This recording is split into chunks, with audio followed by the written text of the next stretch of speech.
Colonel Sophia ഖുറേഷിയെക്കുറിച്ച് മധ്യപ്രദേശിലെ BJP മന്ത്രിയുടെ വിവാദ പരാമർശത്തിൽ പ്രതിഷേധം ശക്തം. ബിജെപി നേതാവും ഗോത്രക്ഷേമ വകുപ്പ് മന്ത്രിയുമായ വിജയ് ഷാ ഒരു പൊതുസമ്മേളനത്തിൽ നടത്തിയ പരാമർശങ്ങളാണ് വിവാദങ്ങൾക്ക് കാരണമായത്. പഹൽഗാമിലെ ഭീകരാക്രമണവും ഓപ്പറേഷൻ സിന്ദൂറും തമ്മിൽ ബന്ധിപ്പിച്ച് കേണൽ സോഫിയ ഖുറേഷിയെ പരോക്ഷമായി സൂചിപ്പിക്കുന്നതായിരുന്നു മന്ത്രിയുടെ പ്രസംഗം. ഭീകരവാദികളുടെ സമുദായത്തിൽ നിന്നുള്ള ഒരു സഹോദരിയെ ഇന്ത്യൻ വ്യോമസേനയുടെ വിമാനത്തിൽ അയച്ചത് അവരുടെ അഹങ്കാരം നശിപ്പിക്കാനും അവരെ ഒരു പാഠം പഠിപ്പിക്കാനും വേണ്ടിയാണെന്ന് പ്രധാനമന്ത്രി നരേന്ദ്രമോദി അവകാശപ്പെട്ടതായി ബിജെപി മന്ത്രി പറഞ്ഞു.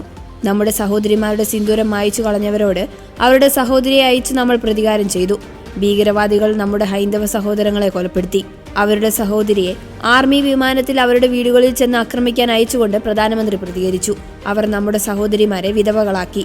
അതിനാൽ അവരെ ഒരു പാഠം പഠിപ്പിക്കാൻ മോദിജി അവരുടെ സമുദായത്തിൽ നിന്നുള്ള സഹോദരിയെ അയച്ചുവെന്നും ബിജെപി നേതാവ് പറഞ്ഞു.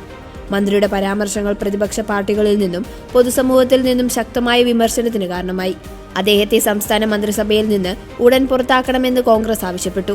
അതേസമയം ക്ഷമാപണം നടത്തി സാഹചര്യം ലഘൂകരിക്കാനാണ് മന്ത്രി ശ്രമിക്കുന്നത്. സോഫിയ ഖുറേഷി ജാതിക്കും മതത്തിനും അതീതമായി ഉയർന്ന ഇന്ത്യക്കും അഭിമാനം കൊണ്ടുവന്നു. രാജ്യത്തോടുള്ള അവരുടെ സേവനത്തിന് അവരെ അഭിവാദ്യം ചെയ്യുന്നു. സ്വപ്നത്തിൽ പോലും അവരെ അപമാനിക്കുന്നതിനെതിരെ കുറിച്ച് ചിന്തിക്കാൻ നമുക്ക് കഴിയില്ല.